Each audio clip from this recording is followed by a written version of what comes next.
What's up, y'all? We back. We following up on the ASAP Rocky trial now that it started. Yesterday's stream, we went over pretty much only the TMZ footage of the actual incident, even though there were multiple incidents that happened. We didn't have that footage yesterday. Now that the trial has started, I have way more details I'm going to break down from both the prosecution side as well as the defense. I watched both the opening arguments and statements from the plaintiff or the prosecution side as well as the defense.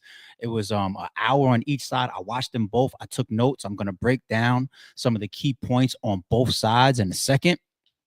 But man, there's a lot going on. This is scary, man. This is wild what they got, all the footage, all the text messages. They got witnesses. Relly will be taking the stand. ASAP Relly, who was involved in this incident and allegedly got shot, he will be taking the stand against ASAP Rocky, man. And yesterday when we covered this, to kick things off, we were discussing, did ASAP Rocky make the right decision? He turned down a plea deal that involved 3 years probation, 180 days in jail, community service, anger management courses, turn over the firearms in your home. That was pretty much all the stipulations of the deal that he was offered as a plea deal that he declined, and instead is now facing 24 years. So I still have that question out there, and we'll get back to that towards the end of the stream. But before I get to the full breakdown, the key points that I took on both the prosecution and defense side, let's play a piece of this video that we didn't see in yesterday's footage. And it also is going to show the injury from ASAP Relly when he allegedly got shot by Rocky, right? And I'm going to pause it there, and then we're going to go into all the bullet points. And yeah, we got some stuff to talk about.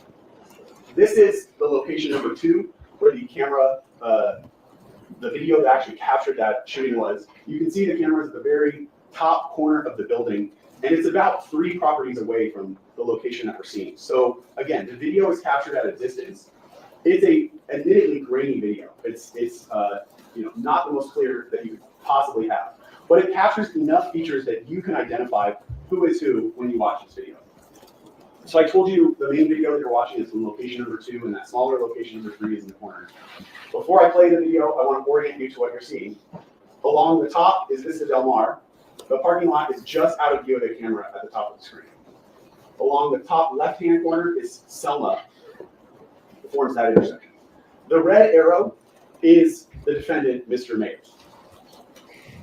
And the green arrow is the victim, Mr. Efron. Okay.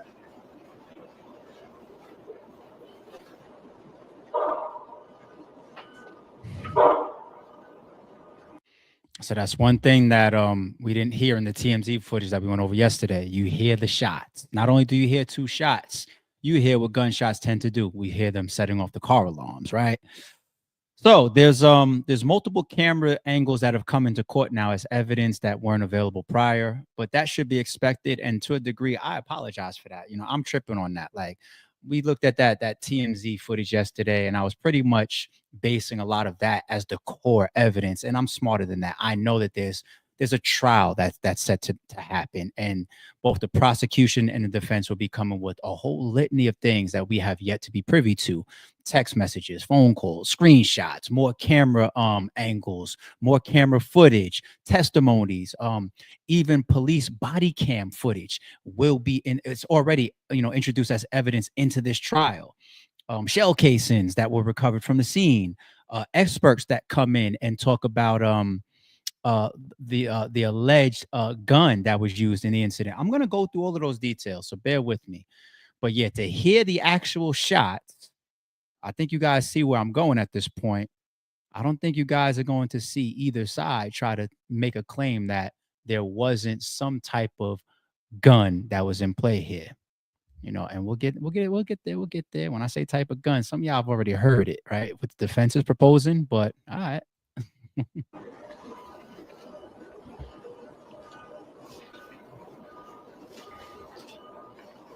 See that scuffle going on in the back, upper right or top corner?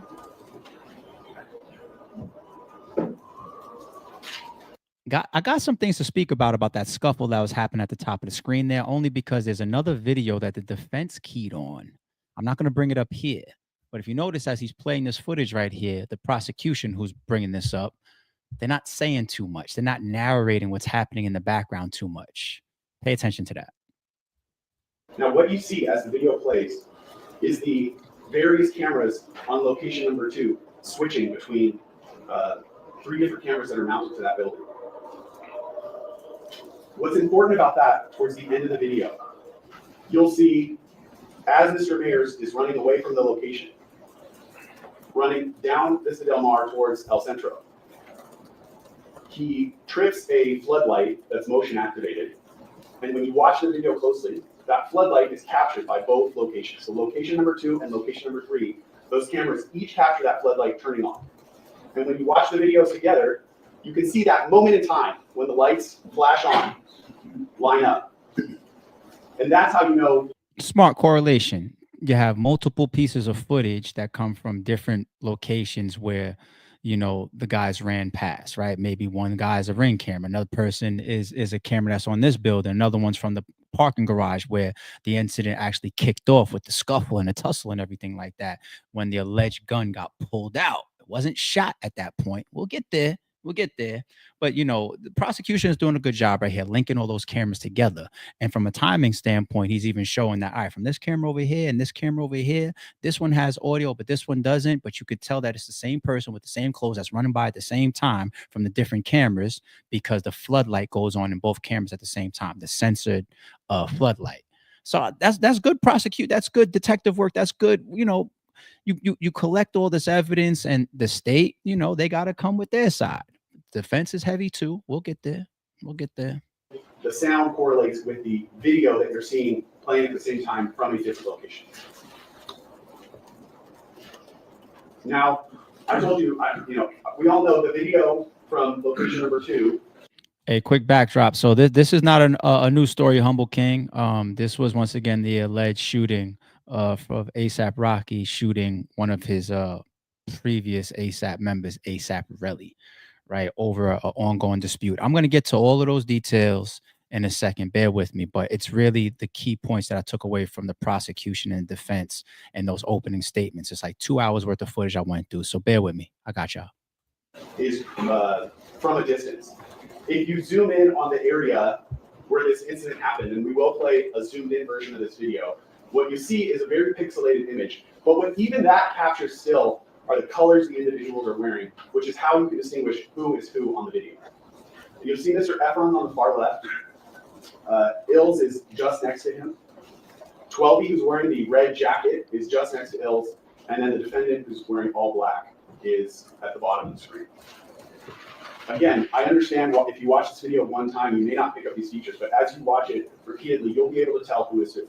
And you'll also be able to tell when you watch these videos in sequence, because they walk in front of other cameras that are far more clear, that you can easily identify who is who on this video. So this is the zoomed in version of that incident. This does not have any audio.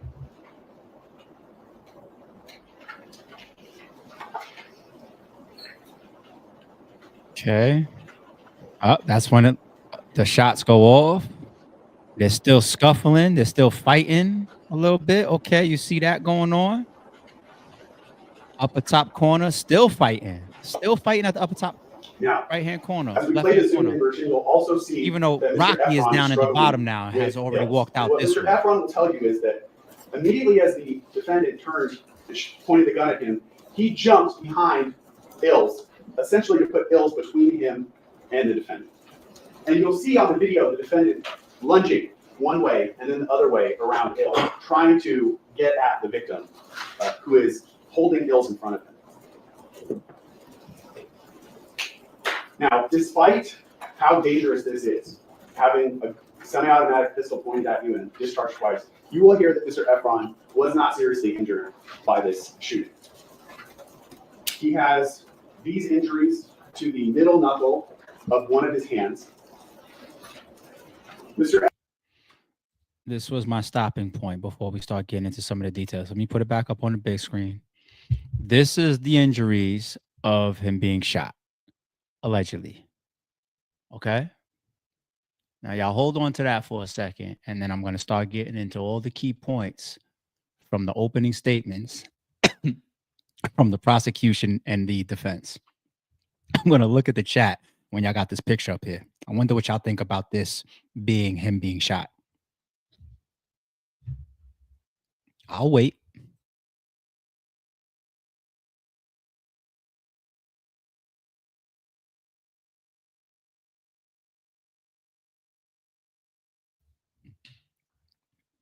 All right. I don't mean to laugh. I don't mean to laugh. Longwoods. Oh, I wasn't supposed to say it out loud, huh? Long, whatever. Oh, your fucking name, B. Jesus. Says not enough. I blame Drake. LOL. Y'all are crazy. All right. Let's start. So, the injury here is going to play a big piece of things, including Relly's follow up, what he did allegedly after the shooting in the days to come. Okay. What's the charges? And I took these notes once again as I went through the 2 hours of footage for y'all. What's the charges? It's not attempted murder. It's 2 counts that he's facing: assault with a handgun, and he's facing that twice for 2 incidents. So the TMZ footage that we watched yesterday, it was pretty much just a scuffle when they initially met up. Right now, there's 4 ASAP members on camera, right? 2 that pretty much was trying to play mediator and trying to like break it up initially, and then you have ASAP Relly, who's the one that went to the police after, then went to the civil suit after, and now is also going to be testifying sooner or later during this trial, and the defendant ASAP Rocky that allegedly shot him, right? So why did this even happen from what they're alleging? And this is pretty much laid out on both sides differently. If you look at the prosecution side, right, they're saying that the reason that they got together is because they had a bunch of friction, a bunch of tension. There was all types of arguments going back and forth between Relly and ASAP. There are some text messages that's already submitted as evidence that they have in their possession, right? If you listen to the prosecution, they're saying that Relly pulls up. You know, they're already dropping locations to each other. He pulls up with the intentions of, me and my brother, we might fight, we might argue, but whatever's going to happen when it's said and done, we're going to have our bond become even stronger. So we're meeting up to kind of hash things out, however it's going to go. ASAP Rocky, his defense lays out that this whole thing has been bubbling ever since there was a funeral that ASAP Rocky didn't pay for, right? And Relly's been telling other members in the group he has problems with Rocky. He also paints a picture of him being an extortionist, trying to live a certain type of lifestyle on social media, but he's trying to get more money out of it to accentuate that from Rocky. Well, they're painting 2 totally different pictures here. But I guess if you want to find the common ground, they had disagreements and they linked up together as men with 2 other members that were there as well, supposedly to figure out how we're going to get through this problem that we have in face to face. When people be woofing and having energy on text, let's link up, drop your low. Okay. And that's what happened. And then from there, scuffle. Rocky pulls out what they're saying is a real gun. The defense is saying that it was a prop gun. We'll talk a little bit more about that in a second. But that's where things kick off in front of the garage. After things kick off in front of the garage, that's not where any shots were fired. That's not the footage that we just watched. They bend 2 more corners, right? ASAP Rocky and the other members are walking away, right? Relly comes behind them. And this was after the footage where in front of the garage where the gun was pulled out. And they're saying from the prosecution side that during that time off camera that we can't see in that footage that we watched yesterday, that Rocky held the gun up to him, pointed it at his head and at his chest, right? In obviously a threatening manner, but then he put it back in his waistband. We see that in the footage.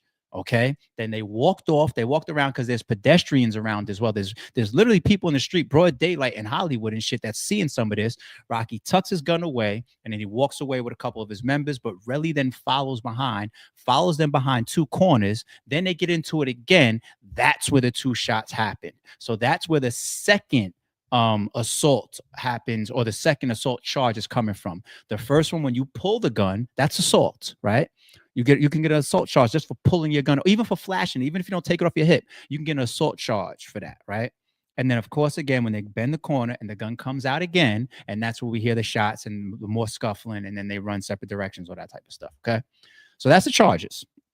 On the prosecution side, these are some of the key elements that I listened to. First one, Relly came because he believed they would fight or work through their issues as brothers, and then they would just get closer after. So I just kind of said that that's how they got together in the first place. The prosecution harped on that. So I guess what they're trying to do with something so important is that for them is try to show that he's not coming for, you know, that threat, that type of threat. I'm not coming to try to kill Rocky. I'm coming to try to figure out how we can get through whatever we got going on and be even stronger of a brotherhood. Okay. So I could see the prosecution pushing that. Next up, they easily prove that Rocky is on the footage, right? The TMZ footage is nothing like the footage that they got at trial right now. It's very, very clear. And it's from the multiple cameras. You clearly see it's Rocky's face. You clearly see that it's here. And the defense and Rocky's side, they're not denying it, right? But they did a real good job proving out through the clothes and through the face and the different moments and the different camera angle footage that Rocky was there. So you have to establish him even being there, right? They did a great job of that. Keeping it 1,000. They easily show that Rocky pulls a gun.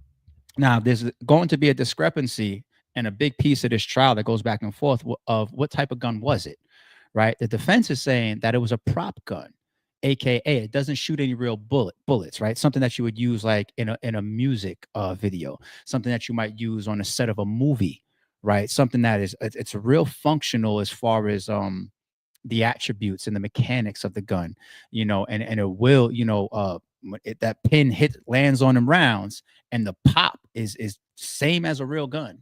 You know what I'm saying? But does it actually fire a projectile? The defense is saying no. Okay. The prosecution is saying, come on, son, it was a real gun. And these are the injuries that we got on the screen behind us that it caused. But we'll get there. That's going to play two different. There's possibly a lie about this that's already been uncovered, but we'll get there. They showed the vid of the audio of the shots going off and the car alarms that were tripped. So we saw that together, right? So that's going to always keep the defense in a spot where you're saying, like, it sounds like a gun. We got clear footage from the first angle where the incident kicked off that a gun was pulled out of Rocky's waistband and then put back away, right? It's tripping off car alarms. Y'all want to tell us that this is a prop gun, right? So they're still proving that out. They're still proving out, that it's not somebody that just clapped their fucking hands, right? It was a gun that went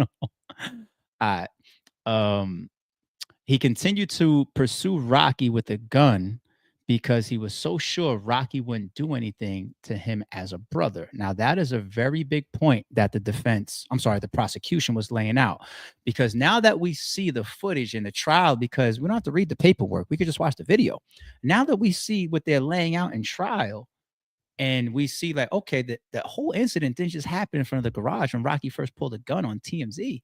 No, that's where it started. Gun gets put away. Rocky and the members, they walk down this corner, they bend another corner, and then Relly comes behind. And so then the question becomes, if he pulled the gun on you 2 corners around and he pointed it at your chest and your head, why do you follow somebody that you think is possibly gonna shoot you? Why are you coming behind them? Why are you pursuing the person with the gun? And he's saying that, one, I knew that he wasn't going to do anything because this is my brother. He could pull a gun on. I knew deep down in my heart, anybody else, I'm scared. But for Rocky, he's not going to shoot me. So I continue to pursue him. Y'all take that how y'all want to take it for now, but we got more information that's going to come and complement that in a second. Okay, police officers. Police officers came primarily to look for victims and to look for suspects. That's coming from the prosecution. So there's 2 911 calls that were made. Okay. And the police showed up and, saying that they were on site of this, this alleged shooting, this alleged crime, right? It begins to say, what was their primary focus? Was it to find evidence? Was it to search for suspects? Was it to search for victims? That's all playing a key here. But they really, really focused on the fact that they're saying, the prosecution, the police were called from 911 calls, and they showed up with their primary focus looking for victims and suspects. Hold on to that as well. All right. Prosecution then also has something. Oh, this was a good one from the prosecution. Rocky is caught lying because they put a text message up that says from Rocky, why are you telling people I shot at you? Right? Shot at you. Okay. What happens is after the incident, they go their separate ways, and Relly starts texting Rocky. Okay, text Rocky like, you tried to shoot me, blah blah. And he's texting what he's supposed to be texting correctly. He's texting him back like, "What are you talking about? Why are you telling people I shot at you?" Right? Here's the conflict there. So to me, if you're texting, why are you telling people I shot at you? But as a defense, you're claiming that Rocky was carrying a prop gun still for self-defense.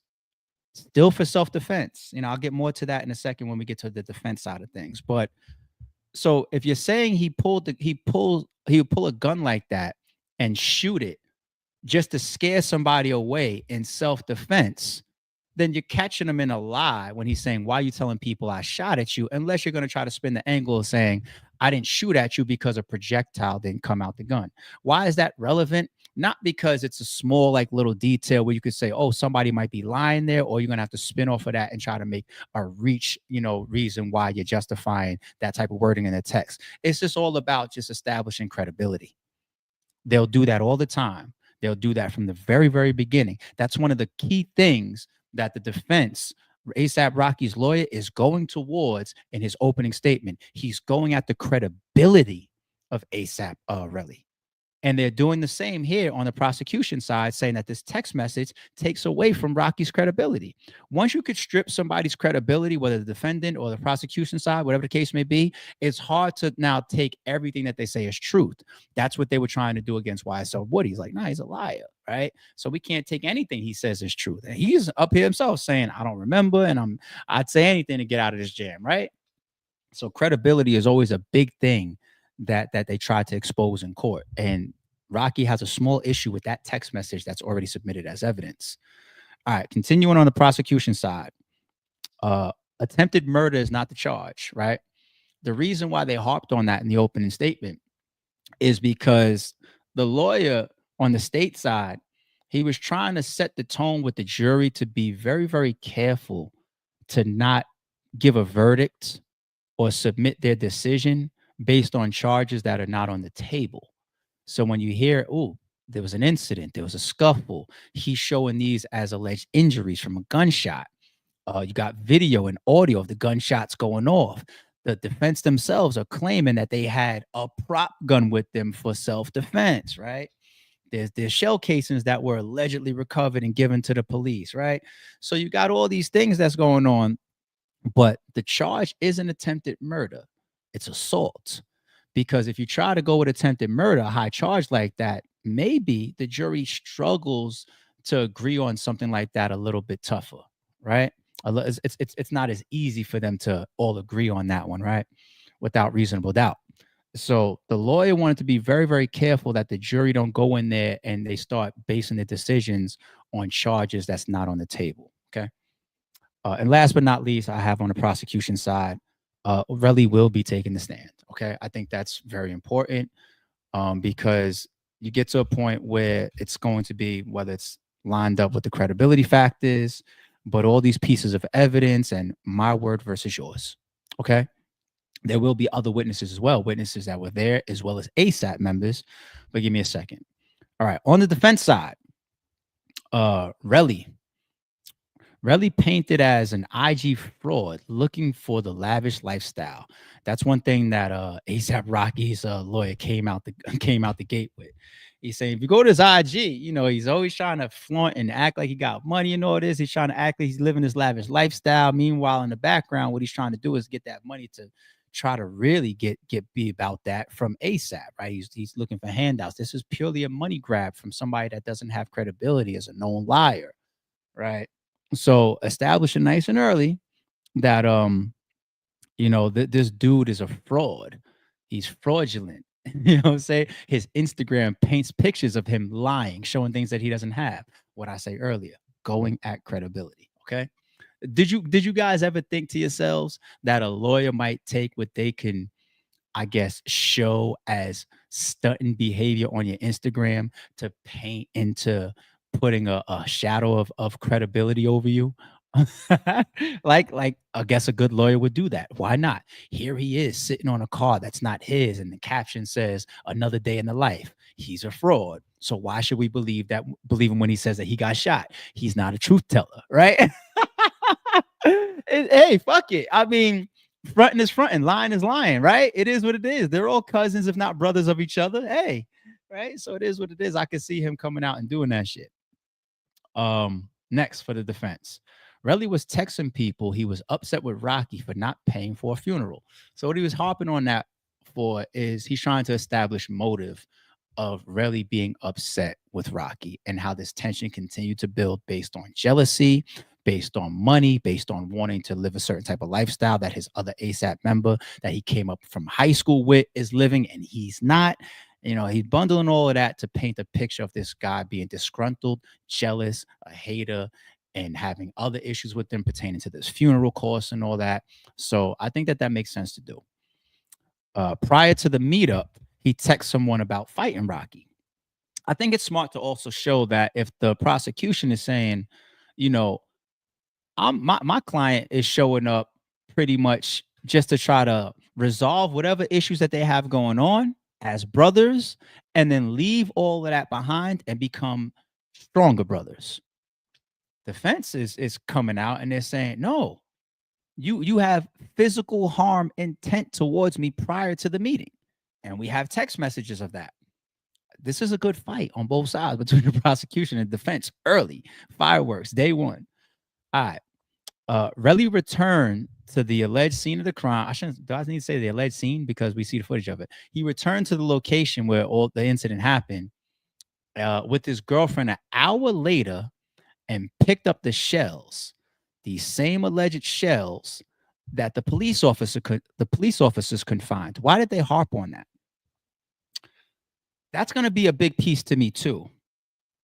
A majority of the evidence that's on the table, as per the defense, comes from Relly. If you're the person that's got a civil suit against me, and you're the one that's trying to put me in jail, and you're being painted as a jealous hater and everything like that, and you know, if all the evidence comes through your hand, do you consider that tainted? In many cases, fuck yeah. We saw in the OJ trial, police having that shouldn't have their hands on certain evidence will taint a trial. So you're talking about the plaintiff, all this evidence is coming through him. Now, also the big piece that complements that is that the police that got the 911 calls that showed up on the scene, they couldn't find anything. And there was 7 officers on the scene that responded. And they didn't find any shells. They didn't find any damage. They didn't find any property damage. When I say property damage, like let's say looking around and seeing if you could find a dent in a car from a bullet hitting it that missed or grazed him and then hit something in the background. They didn't find any damages. They didn't find any shell casings, nothing, right? But this guy, he goes back to the scene. He allegedly finds these shell casings on the floor, takes a picture of them, and then walks them into the police department tomorrow and says, "These are the shell casings from when ASAP Rocky tried to shoot at me yesterday, or shot me yesterday, allegedly, across my knuckles." Right? So that's a little scary, right? I don't want the shit. I'd rather the cops find it. And here's another thing that the prosecution said in their opening statements. They said, or they tried to paint the picture that the officers on the scene did not find the shell casings because their priority when they showed up was for, like I said, searching for suspects and victims. You know what the defense did? The defense said, "We got footage." That's not true. You're trying to say that because of the 911 calls, they didn't even show up to the right area? That's not true. Body cam footage that's submitted as evidence shows that they was in the exact location of the incident, and you can see them scanning the floor, etc. What do you think they're looking for? They're not looking for victims and suspects by looking at the concrete.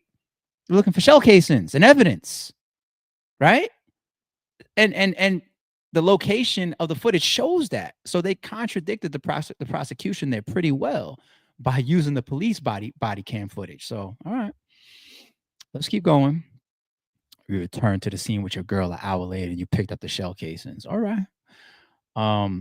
The text after Rocky said, "What are you talking about?" So whether he was being smart on text message or not it still needs to be taken literal as possible in court, because it's a piece of evidence. If you text me, yo man, that's fucked up, you just shot at me, and I text you back, what are you talking about?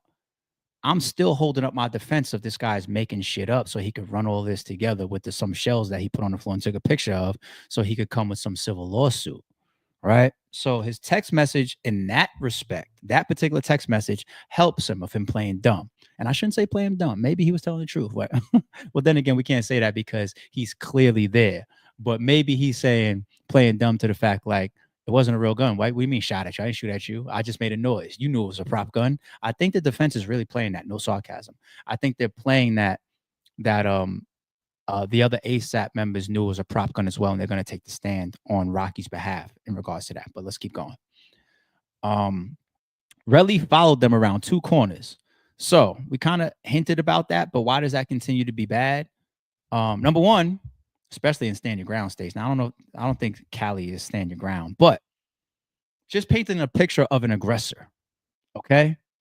If I'm the one with the gun and I pull it on you, for whatever reason, even if I'm guilty of this, which is an assault charge, I don't shoot you, but I pull it on you, and I decide to put it back in my waistband and I walk away, and you follow behind me for 2 corners, whether real gun or not, my lawyer is still going to try to paint the picture through the footage that's actually reality, that you are the aggressor. So when the actual shots went off, you're the aggressor. You followed my client around 2 corners, knowing that he allegedly had a real gun.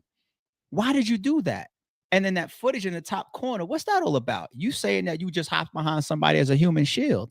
You sure there's not fights going on in the background? All right, let's continue.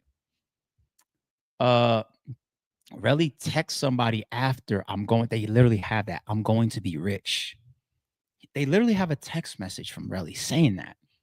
I'm going to be rich.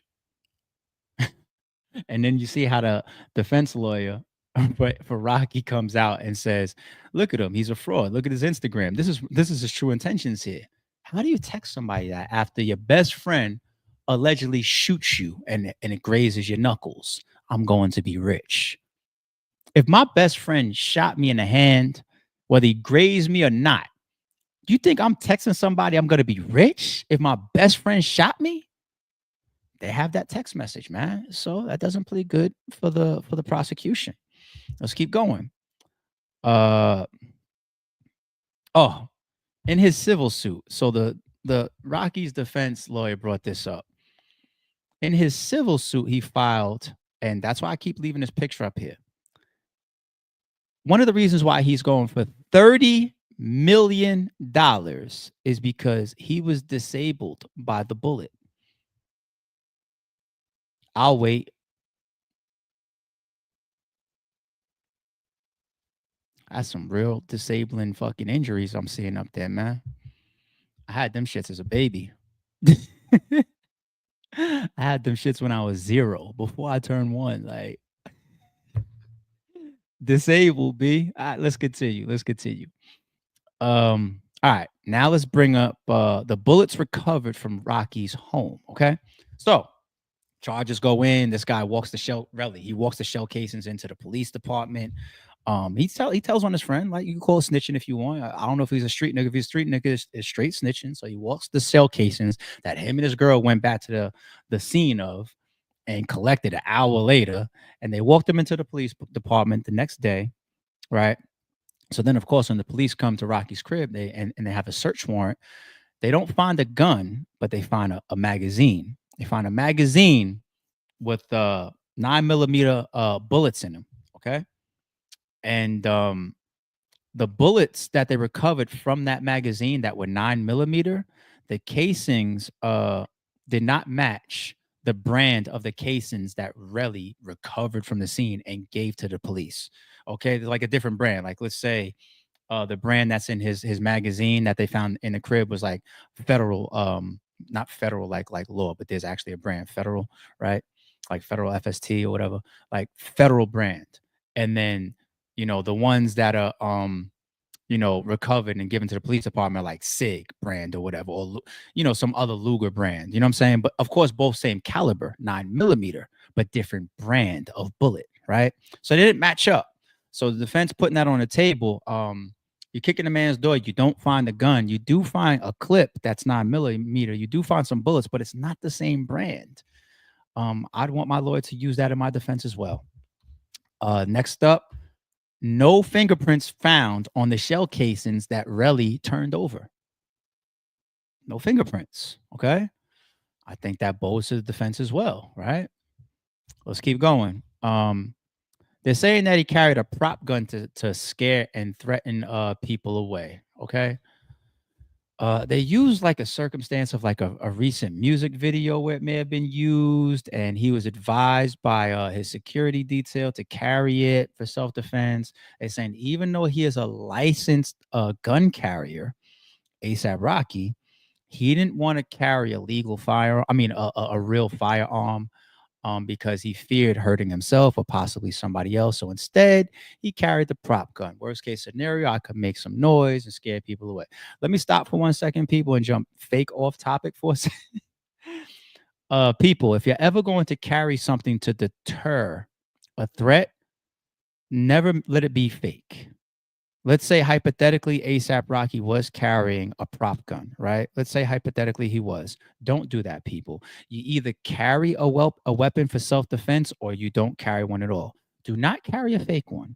Weapons always escalate situations. Even in this particular case, the prosecution is saying he continued to follow them because he knew he wouldn't shoot me. Did he know he wasn't going to shoot you because you knew it was a prop gun? Did you know he wasn't going to shoot you because you thought he was your brother? Whichever side of the gate you're going to stand on, and defense and prosecution is going to continue to attack points like that as the trial continues. But let's say you pulled out your prop gun to scare away Relly because he's the one that's really mashing right now. He followed y'all. He's the one that's fighting in the upper corner of the footage and all that. He's the aggressor after you pulled the gun on him and everything. And now he already knows there's a gun. He's still coming at you. And the only thing you could do is make a noise. You either... Yeah, whether it's a knife, whether it's a gun, whether it's a can of mace, if you choose to carry a weapon to defend yourself for self-defense, never let it be fake. Real or don't carry. Either one, because simply having a weapon can also escalate situations, people. But that's what the defense is going with. You know, even though he's licensed, they carried that for self-defense, and it wasn't a real gun that could shoot projectiles. Okay.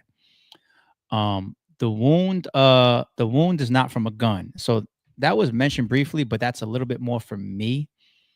When you look at his hand here, right? I'm not an expert in getting shot, and probably none of y'all in the chat either, right? But let's be real. What this really looks like that he took a picture of is possibly from a let's say it's not even self-inflicted, right?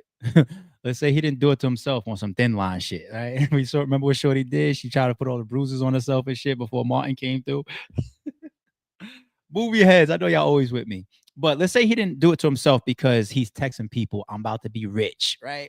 He's trying to get this bread, $30 million because I was disabled. Let's say this really happened in the midst of an incident. I would put it on the fights that he was having.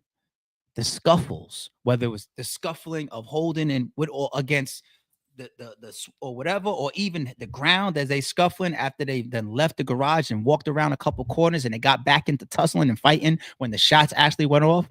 These are fight wounds. Everybody got them type shits on their knuckles. Everybody. Unless you didn't have any fights at all. And they don't even have to be from fights. You can go hit a leather boxing bag and cut your hands up. Real shit. You know what I'm saying? You could be doing push-ups on your fucking knuckles and get some scrapes. All types of shit. You know what I'm saying? Like, I'm sorry, people, but that ain't no fucking bullet wound. And that's not a graze to me neither. All right? And you would have to have, because you see partially on the third finger, the ring finger. So you see the pointer, the middle, and there's also a little scrape of blood on the ring finger as well. So 3 fingers in a row. So when that gun went off, all 3 of your fingers also had to then be lined up for it to be a graze. All 3 of your, I don't even know how people hold their hands like that. All 3 of your fingers would have had to be lined up, and the bullet would have had to skate across all 3, right? And it's not even a consistent, but That's more me. The prosecution, I mean, the defense didn't get into what I just said, but that's I'm leaving that one up here for a reason. That picture there. All right.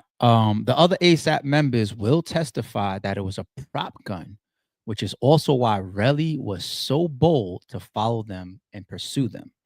So I'm pretty sure at this point for the defense to say that, his lawyer to say that in his opening statement, Rocky's been talking to his boys, the other three people, the other three members that were there in the scuffle and all that type of stuff. And, you know, they got their story together, I assume, and they're going to take the stand for Rocky against Relly, it seems.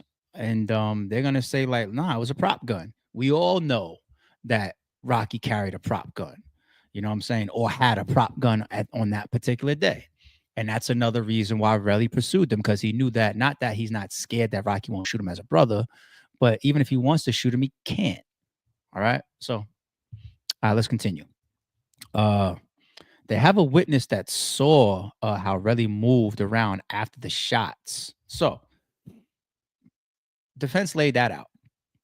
Is a witness that's not one of the ASAP members, right? That saw the whole thing, that might be testifying, or I don't know if they gave statements or they're going to be actually brought into court to take the stand. Either way, there's a witness that they say saw the whole thing. After the shots went off, Relly continued to scuffle, fight, run down on one of the other ASAP members, jump on him, punch on him for a second. He ran briefly. You can see it at the top of the screen in the trial footage. He, like the other ASAP man, like Relly was the most active physically. After the shots too, he still ran down on one of the ASAP members and jumped on him for a second. And he kind of ran a little bit, right? And it's saying this person also heard that after the shots and after he ran down on the other member, he's then in the street like cursing at them like, yo, you, that this ASAP member over here, you a broke ass bitch. And Rocky used it like he was on some King Kong ain't got shit or me type of shit. You know what I'm saying? So that type of testimony from the witness, you know, I don't see how that helps the prosecution side. I'm not saying it's super great for the defense, but they're bringing it, you know, under the perception that it's going to show that this guy was such the aggressor and he was the most active physically throughout the most of the ordeal, right? All right. They're also weighing heavy that this is an extortion attempt. We talked earlier about a text message that says I'm about to be rich and all this type of shit. Text messages going back and forth. That this is clear-cut extortion. Okay.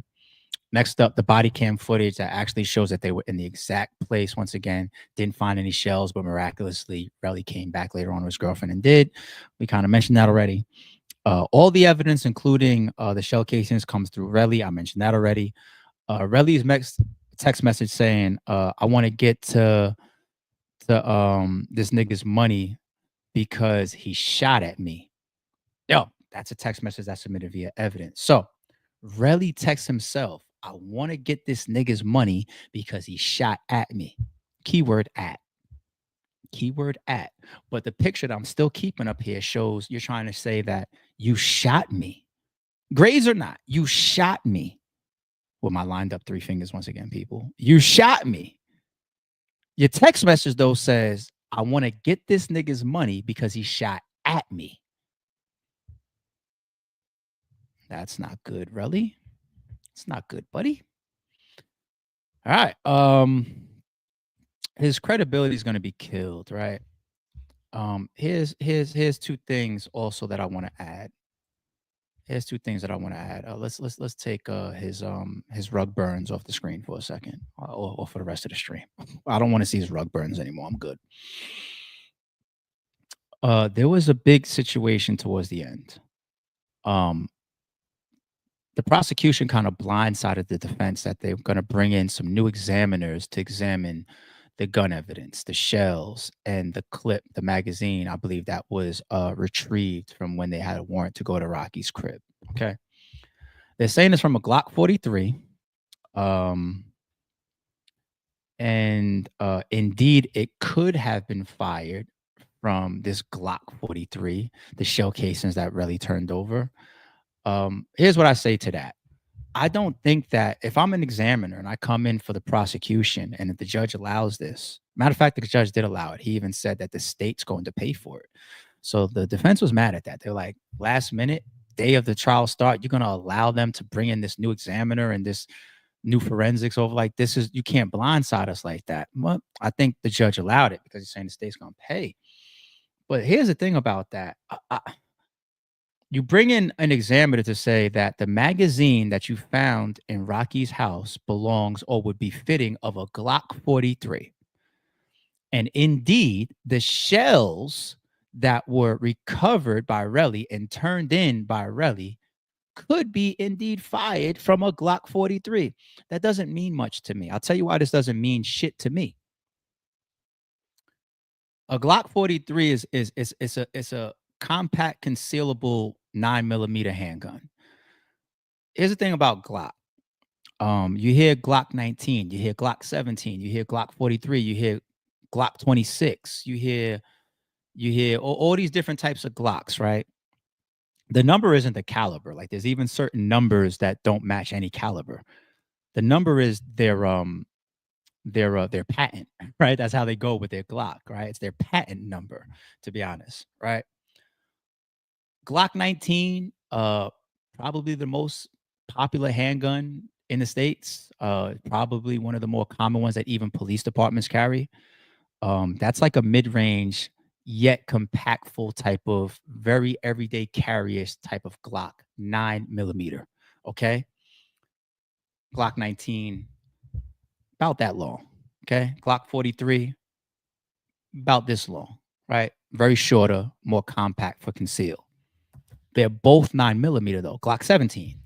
If this is a Glock 19, Glock 17 is probably a little bit longer, right? Higher capacity, longer handle, fits more bullets in it.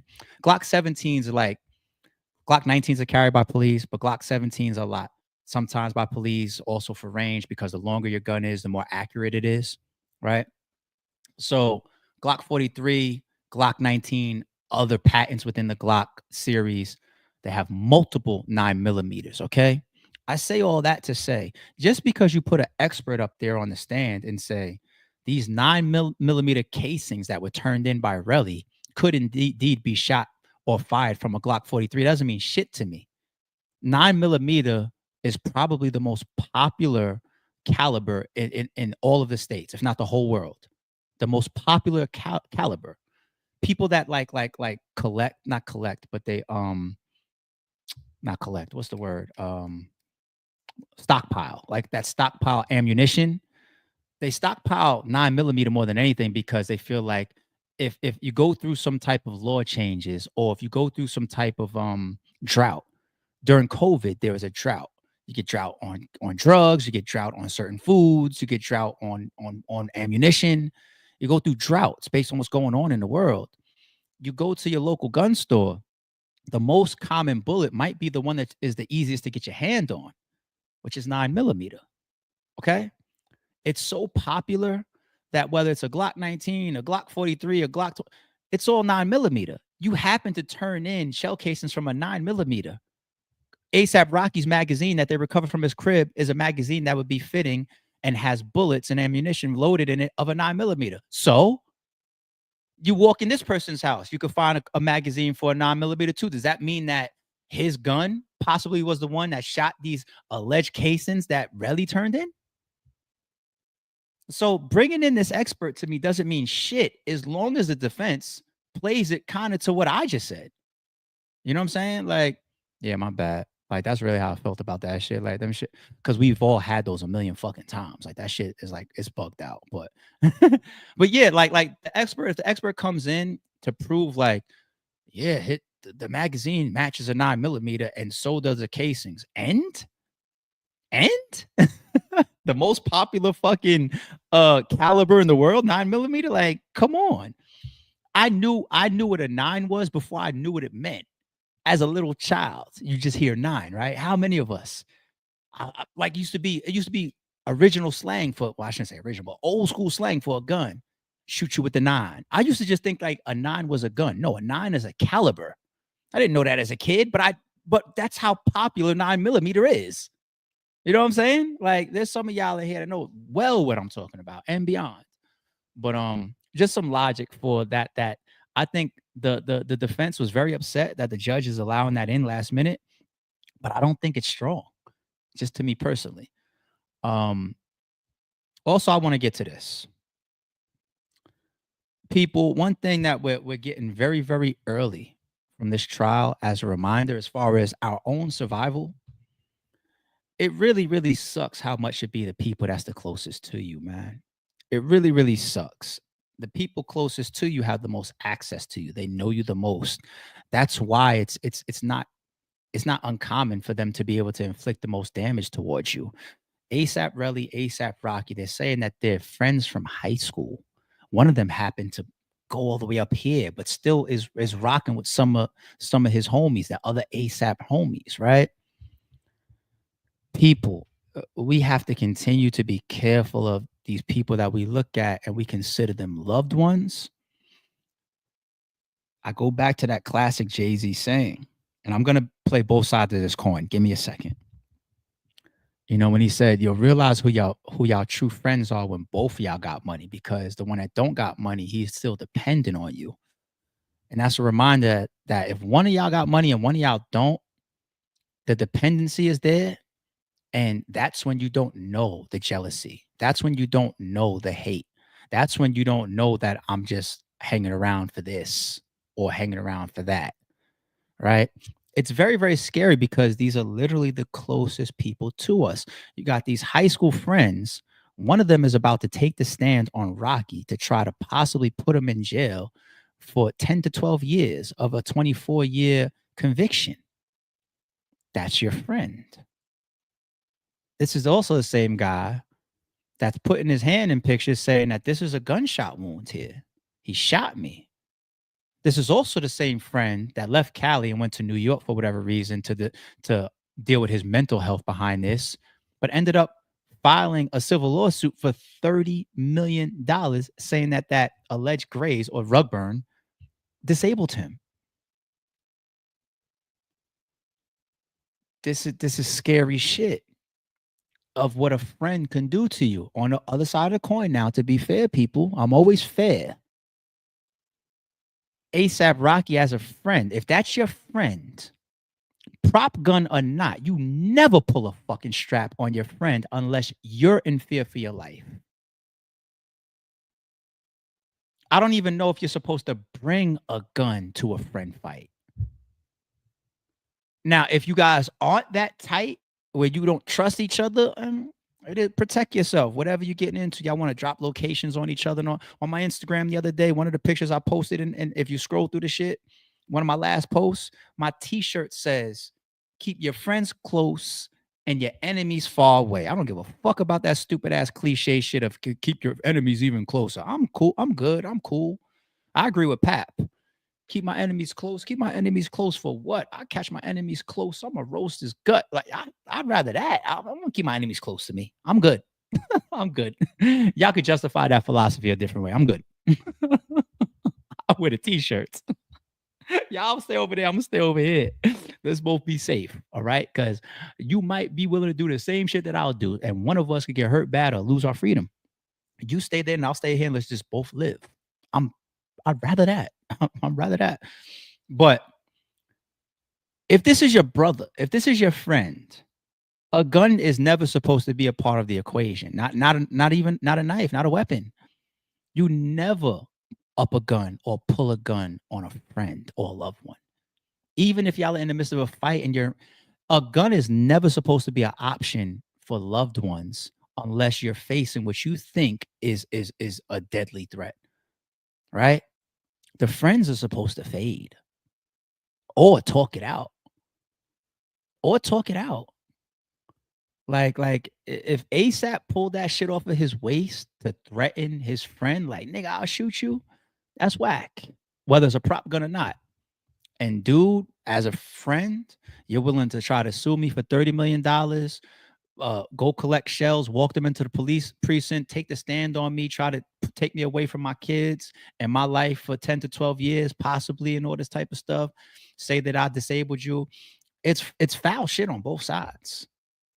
I think this trial is going to show us who's in the right as far as the charges, right? That's why I'm interested in keeping close eye on this. Who's right as far as the charges?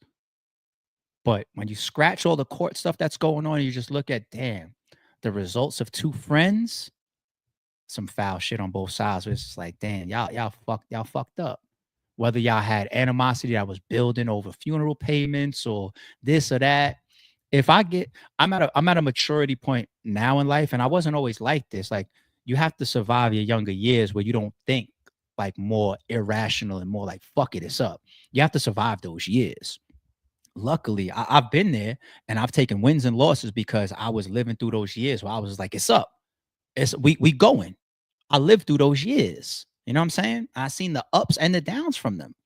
And luckily I've survived them. And I got to a point now where I could say shit like this to younger cats coming up. Like, be careful, because pride, ego, like, you can't drop a location to me because I'm not showing up. I don't have that. My past is too certified as far as where my heart stands when it's time to move around. So you can't prove that I'm scary because I DM'd ARP a low. He ain't pull up, and I possibly didn't pull up because I didn't want to shoot your face off, and I didn't want to get mine shot off neither. You know what I'm saying? Like, you lose when you get a little bit older and you survive the bullshit. You realize, like, y'all say that term tricking you off the street, but y'all don't really walk it. You got to try to walk it. And I'm not perfect. I know something could happen still in my life, and I would have to throw everything out the window. There are circumstances where I would be in that red tunnel that I've described on this channel before. I'm going to that red tunnel. I know it. But I do as much as possible to avoid people and circumstances that would put me there. I really do. And it's just fucked up to see this is the result of two high school friends. It's fucked up. But I hope I was able to detail the defense and the prosecution key points enough for y'all, because like I said, I spent 2 hours, an hour on each one, reviewing it and taking some of those highlights for y'all. But that's just how it started, you know. So I think this is going to get more explosive. It's not as high profile as Little Durk. It's not as high profile as Jay-Z or Diddy, of course. But it is one of our guys, one of our people from hip hop. I primarily cover hip hop on this channel. I'm a hip hop baby. Hip hop runs in my blood. I fuck with ASAP Rocky musically, as well as the group musically. And then from an interest standpoint, how this turns out and what we can learn from it, what we can try to avoid, we're going to continue to cover it, whether it's high profile or not. But keep me in tune, y'all. If I miss any details, y'all know how to tweet me. You know, it's right there on the banner. Don't forget to like, subscribe, and share for your boy. Help me out, man. Help the channel keep moving. I appreciate y'all. I'll get back to y'all in a second. Don't confuse silence with work ethic. I'm a boss, making decisions my first fetish. The verse cherished is perfect, that's a reverse blemish. I drop it, connected to block, learn Tetris. This is the Sorry Street Podcast. Welcome to the house of and shout out to the members. Without my thing, still got a gun. Come on!